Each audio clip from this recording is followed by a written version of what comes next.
There you go. Great. All right, you want to talk Nakato at 62 points or Dan Hollins at 87 points? Welcome to the Rugby Rant podcast show, your premier North American rugby podcast, growing rugby one fan at a time.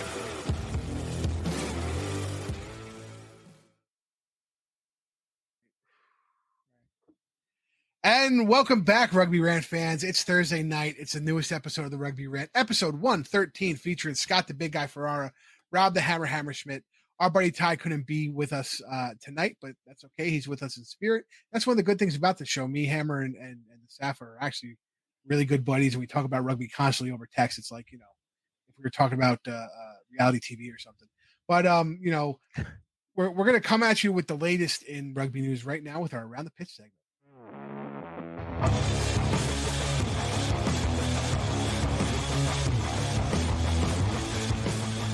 And before, I'm not going to kick it off. I'm actually going to have the Hammer kick it off. Hammer, what's your first topic for Around the Pitch? First topic, Midwest Championships in Lamont, Illinois will be taking place in just 2 days from when this airs. I think that is going to be the November 13th on Saturday and on Sunday. You've got action happening in Lamont, Illinois at the Chicago Blaze Rugby Club, my hometown. I know the D1 Bombers are going to be playing here in town, but I'm not sure where they're going to be at, but we'll have D1 women's Chicago Lions versus the Metro Valkyries, D2 men's Chicago Blaze, go Blaze, versus the Eastside Banshees. You got women's D2 Detroit RFC versus Milwaukee Scullies.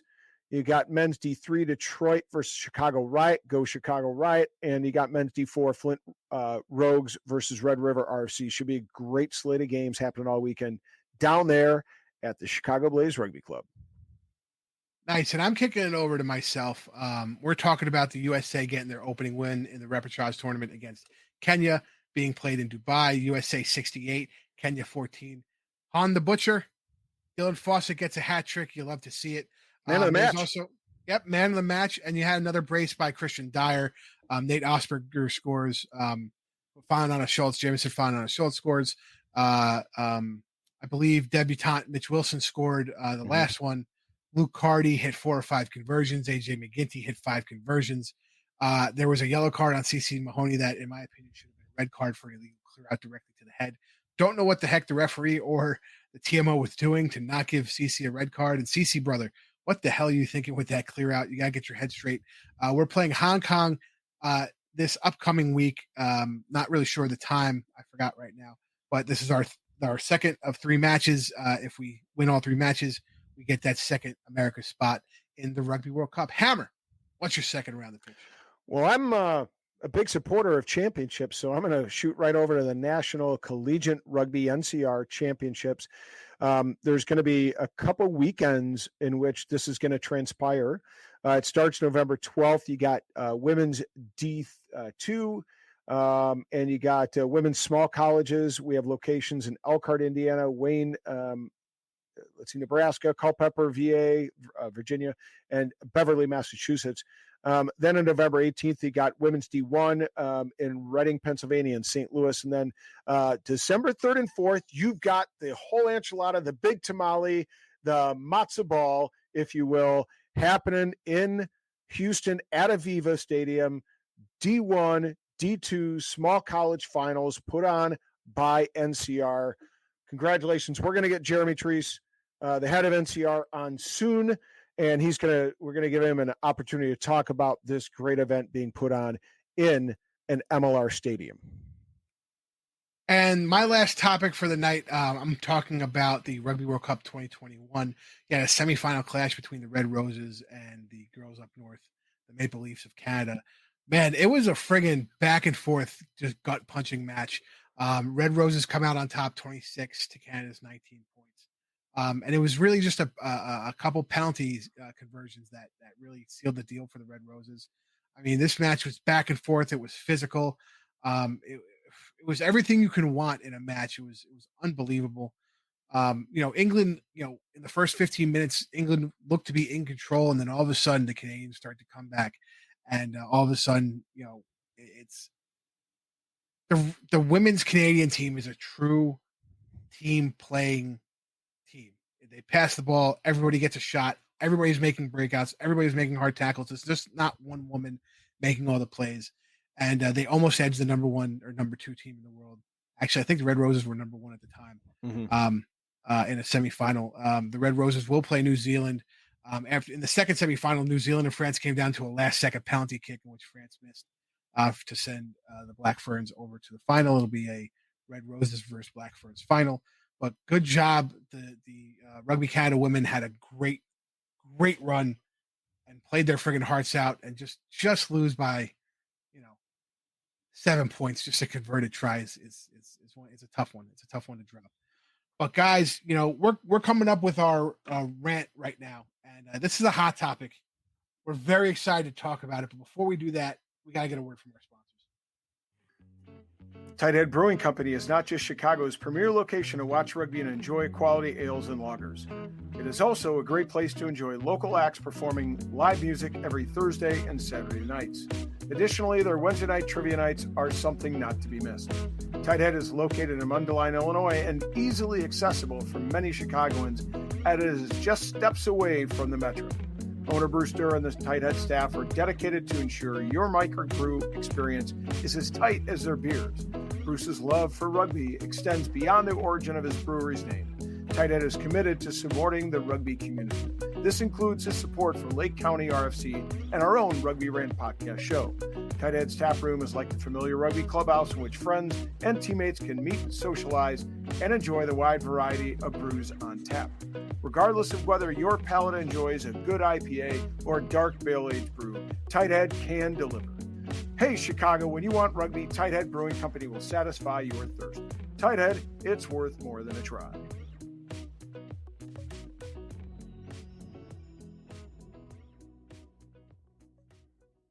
And we're back, Rugby Rant fans. I'm the big guy, Scott Ferrari. Got Rob the Hammer Hammerschmidt. It's rant time. It's episode 113, if you didn't remember from our Around the Pitch segment beforehand. And we got two longtime assets to this show who we love to have on because they have great opinions.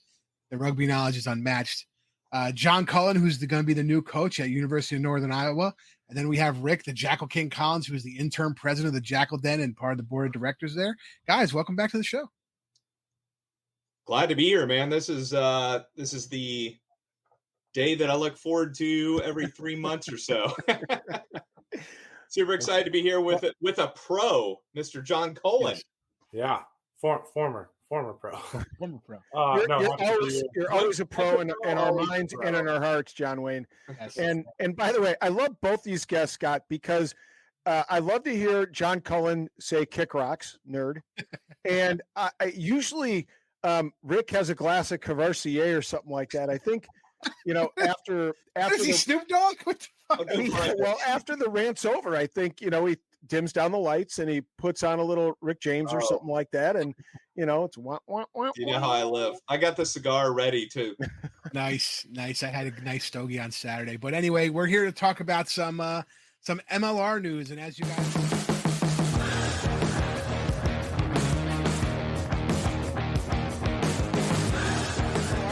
As you guys, probably already know, we're down to 12 teams. We were down to 11. We're back up to 12. Major League Rugby had issued a 2023 competition update on October 25th, 2022. The MLR today announced that the 2023 MLR season will now feature 12 teams in a 2-conference competition. 11 of the teams that competed in 2022 will return for the 2023 campaign.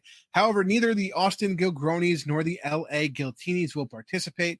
They talk about an expansion team, which we now know is Chicago. And quoting the commissioner, while we understand this news is disappointing for the fans, players, and stakeholders of these two teams, the decision was made after much deliberation in council and with the best interest of the league in mind. Again, that's George Killigrew, the commissioner. So what does that mean? That also means there's going to be a dispersal draft. 72 players from LA, 72 players from LA. 72 players, 38 from LA, 34 from Austin, will be allocated in the preliminary list for the dispersal draft.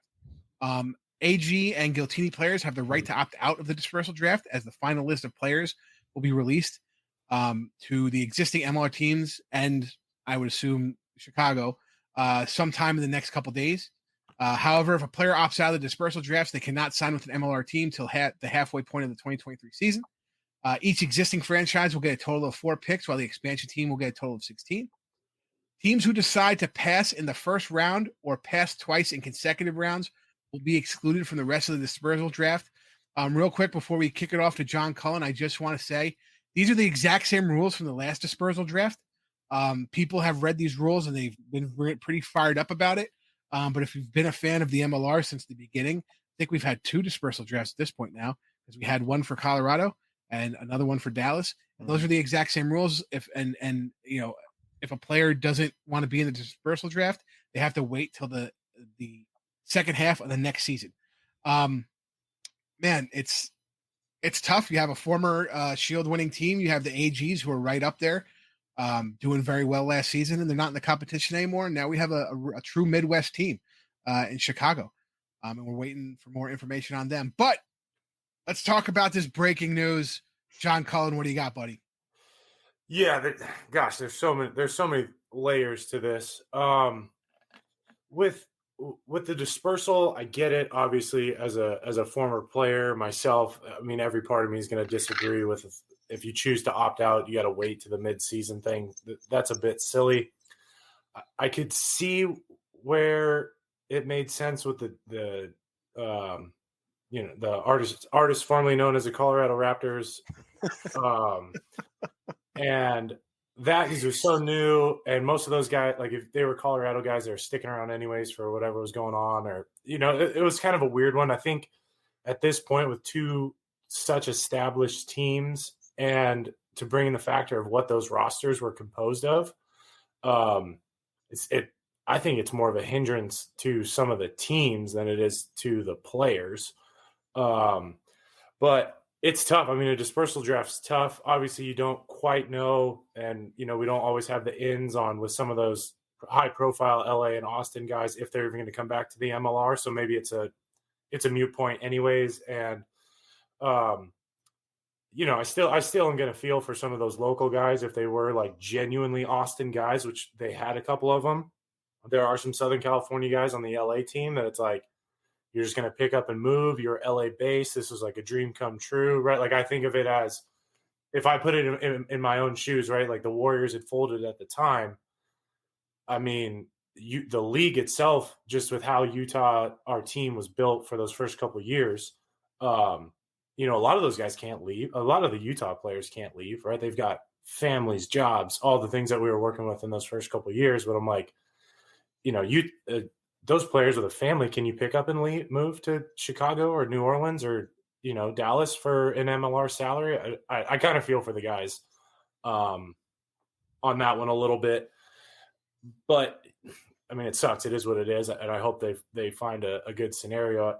I will say, I mean, this situation, I don't have much to say about the situation with the teams. Obviously, I think that's been beaten to death of what happened, how it happened, sale, no sale, blah, blah, blah. But it's the next point's probably been beaten to death, but I got to say it. I mean, as far as the MLR goes, of just absolutely knocking it out the park of developing mistrust within a fan base and player profile. I mean, the stock market's down, but their stock is rising in mistrust. And it blows my mind over and over and over. And people are begging for transparency, communication. Tell us what is going on.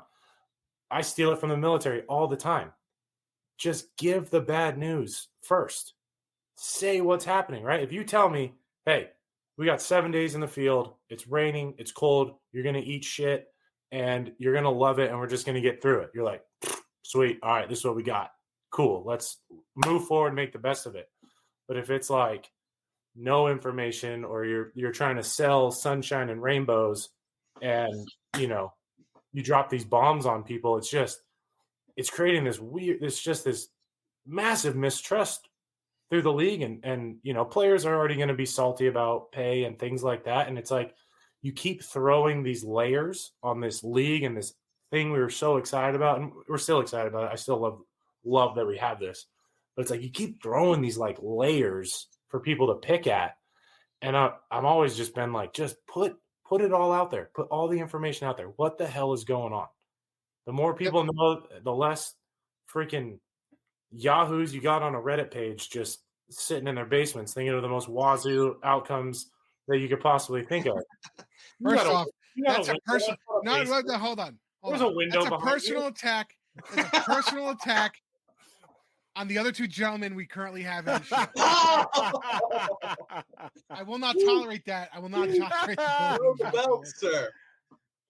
But yeah, no, I think, hey, I'm just someone in my room. So everyone's like, what the hell do you know? You don't run a goddamn professional sports league. And I was like, I get it. But, being in the professional world, being in all these different worlds, like, just put the damn information out in a marginally timely manner. Like, we're like asking for bare minimums and we're still not getting it. And it's like, I get all revved up with, like, as a player, I remember asking for, a piece of bread and I got breadcrumbs. So I was like, well, shit. All right. I'll just pack these all together and it'll be kind of a piece of bread, but it's like, just tell me you're giving me breadcrumbs. I hear you. And I think transparency is the thing me and Rob and Ty have talked about in these situations with the MLR, and there isn't any. The only caveat I will give to that transparency portion is if there was a legal situation in which they felt there was going to be liability, for what they say, we will never know that.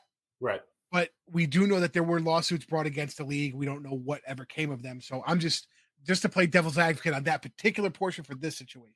Well, and I think too, this is along those same lines, right? I think we even saw firsthand across the pond how intricate and how many layers and moving pieces there are to these situations. As heartbreaking for some. Absolutely. What happened to Worcester and Wasp? And Wasp, yep. And I'm that's brutal, right? Like London Wasp is one of the most historic programs. Right. Like I mean, I think they said there was 14 current and former MLR players that were associated with the Wasp at one point. Yeah. And like that would be unthinkable to someone if you said it a couple of years ago or whatnot. And you kind of, I always look at that as like, okay, Wasp has been around for umpteenth decades. I don't know for sure. There's more layers built into that than what an MLR franchise probably has. But I mean, you still kind of got to see like, okay, they're like, and I'm not saying this to like the random Twitter dude or Facebook guy that like is doing these weird gut reactions to it. I was like, there's a lot more, right? If one dude messed up so bad, he's losing both his teams and all these things that we'll never know and everyone speculates. I can fully accept. Yeah, there's a lot more going on than like, hey, someone just buy these two teams. It'll be fun. Like, easy, no problem. It's fine. Austin, LA, just buy them. Great places to live. And it's John, here's the deal: is like Gilchrist can come and buy the teams if that's what the league's going to allow. But are we putting the blame at his doorstep, or are we going to put it at the doorstep of the commissioner and the owners group? Well, yeah. Remember, I mean, the owners had the approve of this of the original sale of Austin and the creation of a new team. So I think it's a 2/3 majority approval. So, they kind of have to look in the mirror first, in my mind. Absolutely. I think what you see though is two different situations. As you see in England, is a lack of commercialization for those teams for whatever reason. The fan base and the league and the teams themselves lack a certain commercializations that a United States sports franchise is supposed to have. And with that commercialization comes the money to sustain that. And I think what most MLR owners and the league is trying to do is to continue on that portion of it. So I think it's two distinct different things. Now, the big thing is, I think people have to realize he didn't have 2 votes. He was considered a non-voting owner, I believe, of AGs. So that's something that people don't realize, because that was another thing. Well, he didn't have 2 votes. He was considered a non-voting member. And from what I understand, in the 2020 season, he had his hand in a lot of teams to keep them afloat, just so that way they remain solvent, almost handing out little small-time loans that everybody had paid back in 2021. So, I mean, for all the bad things we want to talk about Gilchrist, who knows where the league sometimes you have to pay the tax man. Well, in his case, he didn't pay the tax man in Australia, and I think that's what stuck.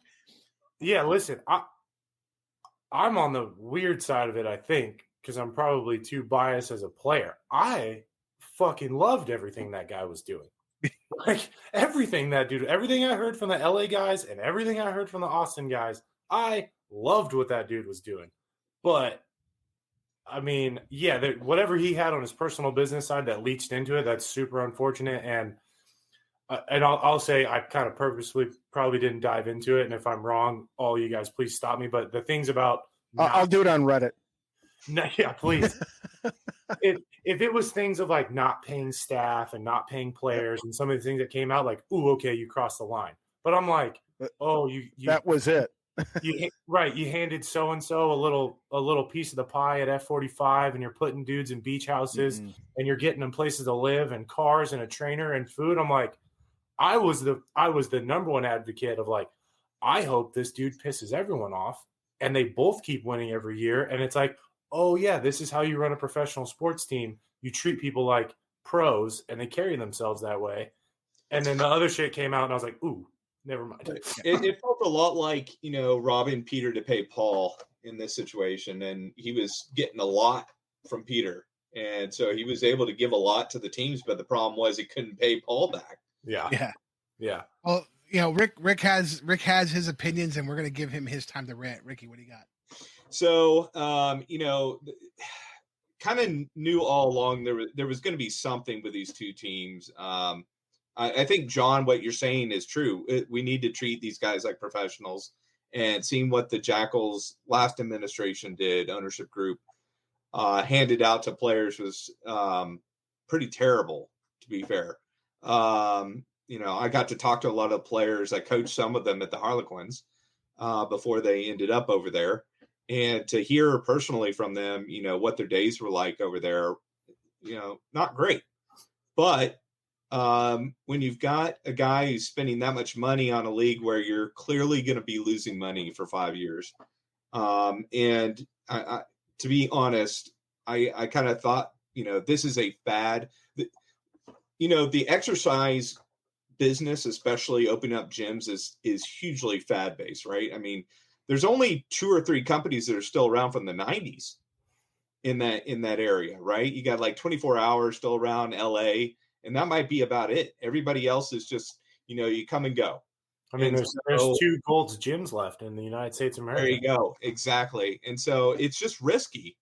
And he had, basically sold the U.S., consumers on F45, brought in a ton of money by going public. And then all of a sudden it's falling apart. Not hugely surprising, but I think, unfortunately, he wasn't able to separate the rugby from, obviously, his F45 business. And now he's gone into hiding. You talk about transparency. Sorry. Disappeared. Do you mean the soon-to-be most successful single-serve drink business that the United States of America would have ever seen? Is that what you're talking about? Listen, we got word from Giltinis fans that the Giltini was a delicious beverage. No, and I heard that there were Gilgronis. Not if you talk to TJ. He thought they were shit, but he liked their beer. Yeah, but you can't go by TJ's taste. You remember the renders of that stadium he was going to build? Holy crap. Yeah. That looked fantastic. I'm not going to lie. I wanted one so bad. I mean, we all wanted to try one, but I think everybody tries Malort every once in a while. You know what I'm saying? True. I mean, that's still on my bucket list. I haven't done it yet. That's a big bucket list. Hey, when you come to Chicago, we'll do it upright. You get some Malort. Yes. I think one of the best parts about this, though, is that LA and Austin, to me, are I think Austin struggled a little bit, but to be honest, I think the Austin market is a proven market for a small level sports team. Whether you see what they did with the Austin FC soccer team, holy crap, that place is sold out every night. The fans are crazy. There's no reason you couldn't do that with rugby. And I think LA is clearly a market. They were able to get some fans if you had the right stadium. You've got a market there for rugby as well, for professional rugby. So I think those markets come back at some point. So I think that's a good thing that's come out of this. Also a good thing is Chicago getting a team. Maybe not the administrative group that we would have liked to see get a team. That there might be bias there a little bit. the biggest issue that I'm seeing with this is just the way that players are treated. And we're looking at the dispersal draft in particular here. And the statement by the U.S. Rugby Players Association, obviously they don't really have a big hand in MLR, but they do have a big hand with Eagles players. And the struggle that these players are going to have, as John mentioned, like finding a new team. So they might get drafted by, let's say they get drafted by Chicago and moving from LA. And most of the guys that are going to stay in this draft are guys that are probably on, $12 to $15 an hour contracts, right? They're trying to get on with a professional team. They're just trying to make it. Yeah, we aren't going to get under 20 on the salary for sure. Right. They're not the guys who are, who might go over to France or go over to England or go to Japan or something like that and play, or even go to New Zealand and play, right? These are the guys who are just trying to hang on, maybe, become an Eagle or continue as a pool player for the Eagles. And this is going to be hugely difficult for them. I mean, you're going to have to give up your day job, which all these guys are going to have a day job, and then move maybe family across country, leave their current family. Let's say they're, born and raised in LA, leaving them and going to Chicago to play for a year or two. I just think that's a disaster. Now, is it a necessary disaster? Maybe, but Chicago's got a bunch of good clubs. I don't see why they couldn't sign enough overseas players and then bring in some of those. I mean, the Lions have been a great club for many years. I'm sure there's plenty of, the Midwest has some of the best college rugby in the country. There's no reason. Yeah, there's some team in St. Louis that Rob has an affinity to. I don't know. Yeah. Well, I heard there's a dude that used to play for the Eagles that's over there in Iowa that was still putting his hand up to, play Major League Rugby. Put my hand up. Oh, yeah. Yeah. I played. One too many knocks, huh, John? Yeah, at this point, yeah, I get hurt. I'm at the point now, I turn to hard corner where I could just get hurt doing stuff. Welcome to being an old man. So I think I played about 3 games this season, and I had we all know the walk on Sunday. Yeah. And my wife was just like, I thought you, like, why do you keep doing this? I was like, I don't know. Yeah, well, I think that's the conversation every club rugby player has. Well, before we get to the hammer, I think one thing, and John and Rick kind of touched on it, commercially, what Gilchrist was doing was on point with his promotions, having the big parties at the stadium. The documentary series. The documentary series. Yeah. The AGs had one of the best atmospheres I ever saw when it was on TRN. When they had those home matches on TRN and the sun would go down, it was a party. They had that dude that everybody else seemed to hate outside of Austin. Noxie! Yeah, Noxie. Baby. They loved him. They loved him in the stadium, man. He used to be up here in Dallas doing the Rangers games. Yeah, listen. So, I mean, we might knock him outside of the market, but they loved him down there. Yeah. Yeah, I second that. I liked everything they were doing, right, from the visuals, right? What we saw, what us, normies saw, I was like, they're killing it. Armadillo races and all the other stuff, man. Absolutely. So I'll tell you that I've talked to a couple of players that were down there, and they weren't getting paid. I mean, there were people that weren't getting paid. So, all the good stuff that was happening commercially, they weren't paying the bills. It's crazy. And that's a problem. Absolutely. So expand on that, Hammer. It's your turn to rant. Well, so let me just get into a couple pieces. And let me get back to the issue that brought us here, right? I think let's distinguish the fact that in the case of Colorado, in the case of Dallas, those two things were out of the control of the league. I think the league had much more control in this situation. Maybe not the sale of the clubs, but how things shook out. And if you think about the Colorado situation, the league had 8. They announced a dispersal draft, I think, in June of 2020. So there was a full 8 months to prepare for a dispersal draft. I mean, I know we had Blake Rogers, and we interviewed him way before he was announced that he was going to LA, right? So there was plenty of time. Dallas, different situation.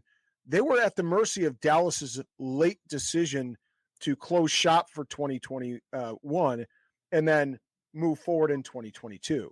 So like they were dealt a bad hand that they just had to deal with as best they could. So we weren't happy with Rob, when did they move forward in 2022?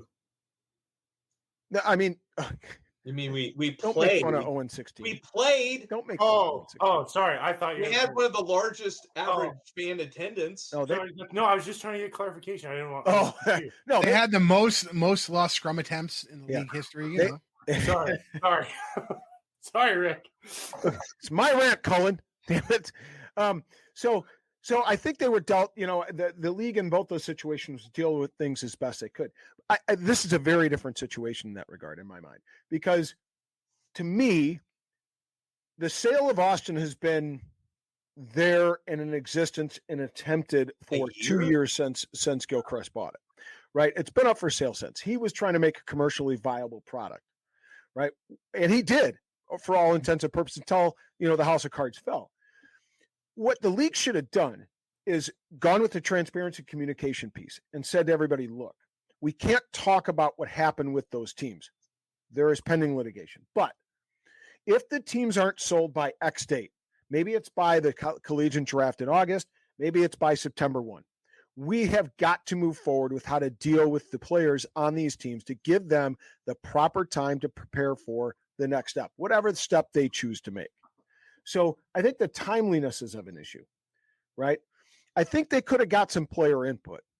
Bring in a Bryce Campbell or a Nick Chavetta, a Butch, right? Somebody that's, involved with the association, or just bring in a couple of players that are well respected within the league and say, look, here's the problem. Here are our constraints. We got to figure out a way forward.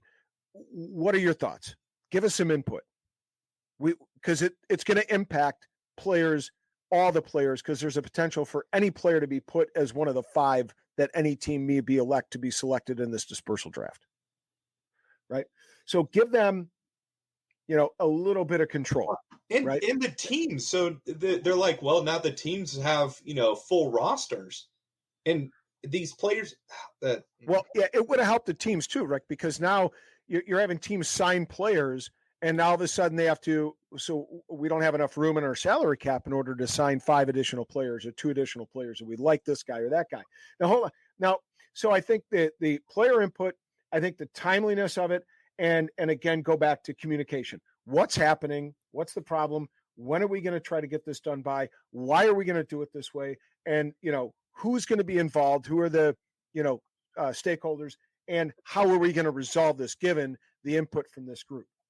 And then you make the announcement to all players, not just those that are, in the dispersal, or sorry, not those from LA and Austin, to all players. And I feel bad for the guys that were on duty, either in South America or South Africa, who are getting this information, who are in player provided housing. And all of a sudden they're telling a fiance or a significant other or a spouse, hey, babe, you got 3 days to get out. Yeah. I'm in South America. Yeah. Good luck. Because I don't know. One of those. Well, hold on. One of those players in Chris Matina played his fucking ass off in South Africa and got him on a spot to the Dubai team. And he was a guy who was written off 2 years prior for the Eagles. Well, and I don't know if I don't know if that was a motivator for him. To pay his rent after his tour. Yeah, but I'm just, I don't know if that was a motivator for him. Maybe he's like, you want to, this, if this is what it's going to come down to, and this is going to be my shot. I mean, hell, he scored in his first match there when he came in South Africa. Like I said, he made that thing. No, but I get what you're saying.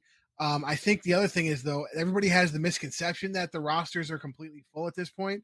They have guys, things aren't signed and things aren't announced for a reason, because things aren't signed yet.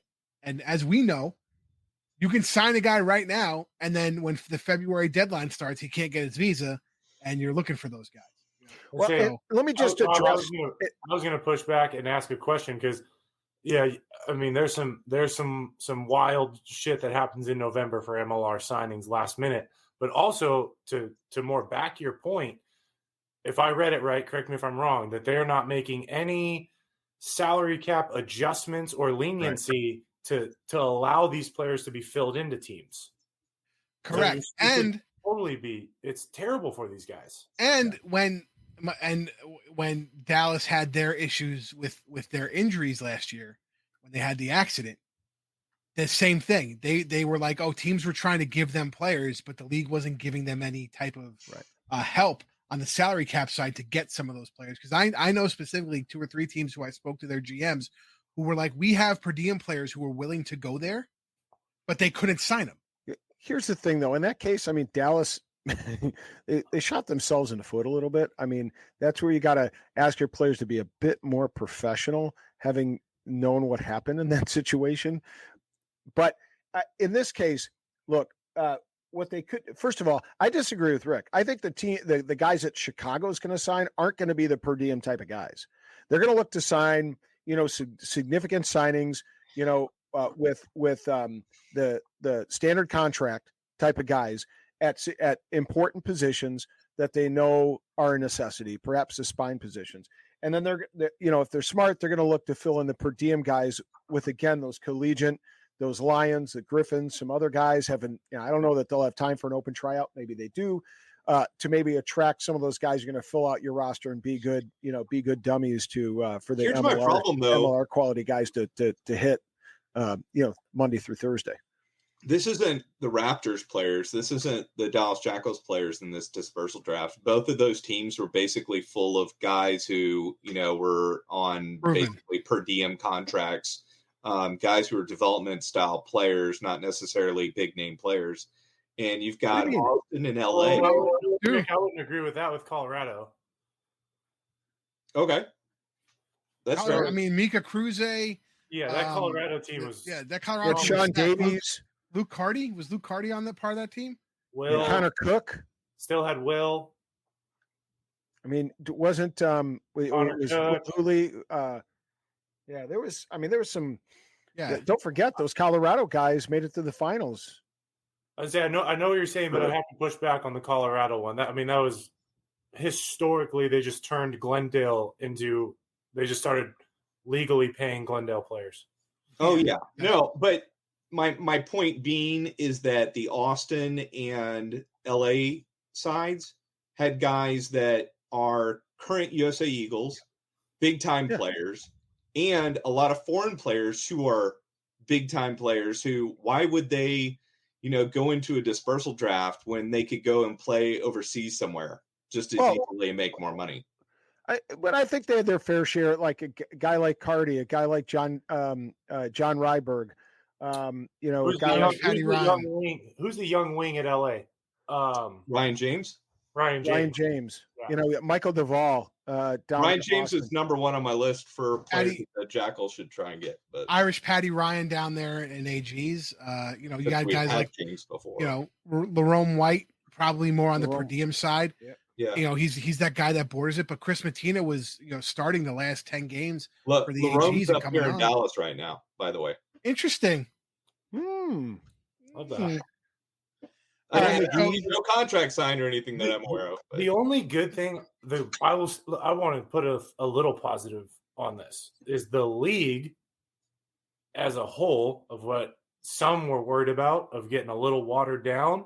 I think it's going to see this huge influx back of these talented players from both these teams get put into some of these squads that are already established. I hope so. I absolutely hope so. It'll be great if Dallas snags a couple. Right, and they get young MLR players. Chicago should fill their team with every LA Austin. Well, they have 16 picks, and I got to be honest. There's quite a few guys I could think of with Chicago ties. So real quick, let's get hot. Let's get the big guy. Let's get the big guy in on this. Let's get hot.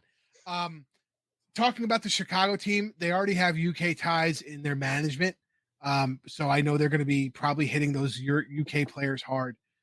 Lower leagues. We're not talking about prem guys, but the lower leagues, guys who we've seen come over from the lower leagues. We've had Nick Chiavettas. We've had guys go over there recently. Evan Minturn just went over to Doncaster Knights. You know what I mean? So we have those guys that need jobs right now. Exactly. And with the people they have in the we think they have in the back office there, they have links to guys, players who were signed like Ben Foden and what about guys like Carty and McGinty, who came over here to become Eagles, right? They realized that Absolutely. they weren't going to be national team players over there. Those are guys that they should be targeting. Exactly. And I think you're seeing that in New York with Rick Salizo targeting some of the players that New York picks up with young guys like Joe Basser. Joe Basser, born in Manhattan, lived his life in Australia. He's Eagle eligible. He's a young 20-year-old lock. That's the type of guys I think that Chicago can get with their UK ties. But going to the LA and the Austin stuff, this dispersal draft is going to be a lot of talent. And what you guys have to realize, just like we talk about with the collegiate draft, and me and Hammer trying to hammer this point, no pun intended, they talk to the players before they draft him. There's rarely an instance where the team drafting the person, the guy's not going to go there because they're already gauging interest. There's a period where they could talk and interview to these players. So while they do have to, sign with the team that drafts them, there's rarely that instance where they don't, because the good organizations are having those conversations. So that's one point I wanted to point out. As far as player welfare, me, Hammer, John, and Rick have been on the same train on this forever. They need to unionize. They need to have some legal bargaining back up there. I was telling the guys before, the players have been pushing the Players Association. It has to come from the agents. Two things: the agents are going to be more powerful than the players at this point, believe it or not. And two, it'll help the agents get their fees a little bit higher because they can negotiate better salaries. So my point being, it's a win for their business. It's a win for their players for welfare. If the agents, the guys like at HPMG, all those people we know that are agents that used to be players and they're helping these guys get contracts, they have to start pushing the Players Association as well to get better welfare. Right. And let's clarify why that is, right? Because an individual player can go out and complain and be upset and go out on social media, a la, Ben Sema, who's no longer with the team anymore. But, that can get them blackballed, right? Young Glory head coach, Ben Sema. Ben Sema's memes on Instagram are absolute gold. I love that guy. But he can, he might get blackballed. Like a team might say, well, why would we want to deal with this guy, right? But when an agent goes out who represents several players, right now it's not coming from a particular player; it's coming from a representative of that player. So it's a little, it's more palatable to teams because they don't know the particular player who's making the complaint. Absolutely. So we're gonna wrap this up real quick. What we're gonna do is I want John, Rick, and the Hammer, give me a prediction. We're assuming Chicago's going to be in the Western Conference. Where are they going to finish? John, what do you say? Western Conference next year. I would see them finishing 4th to start. But I will say, it saddens me that it's a different crew. I don't think there's a much better place with the built-in support and the built-in academy and potential as Chicago. So I could see them becoming a problem very fast.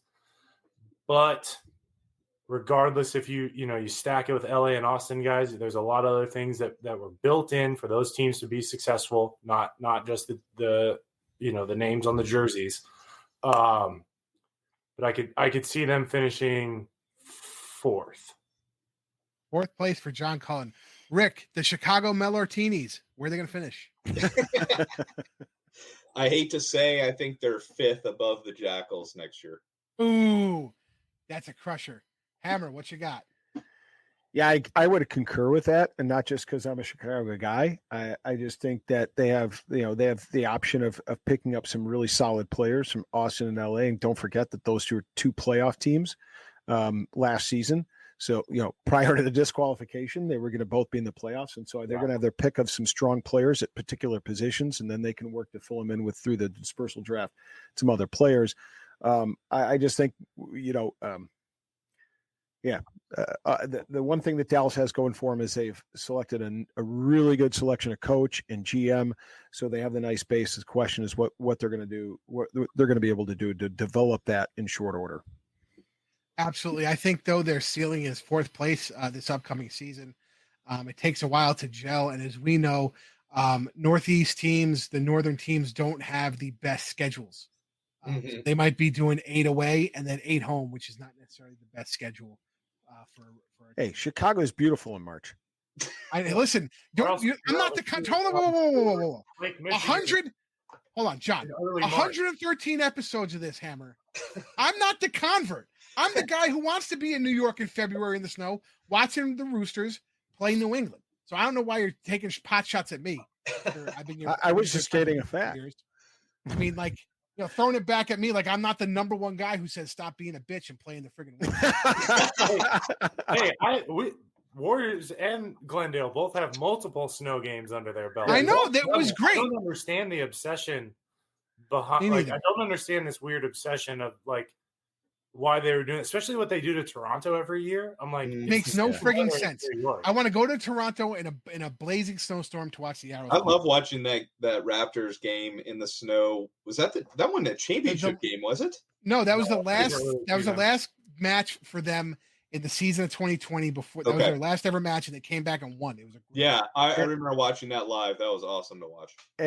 And first hat trick guy in the MLR history, my guy Nick Feeks, who's now at Rugby United or Rugby New York, fell over the try line 3 times in a blinding snowstorm in Utah.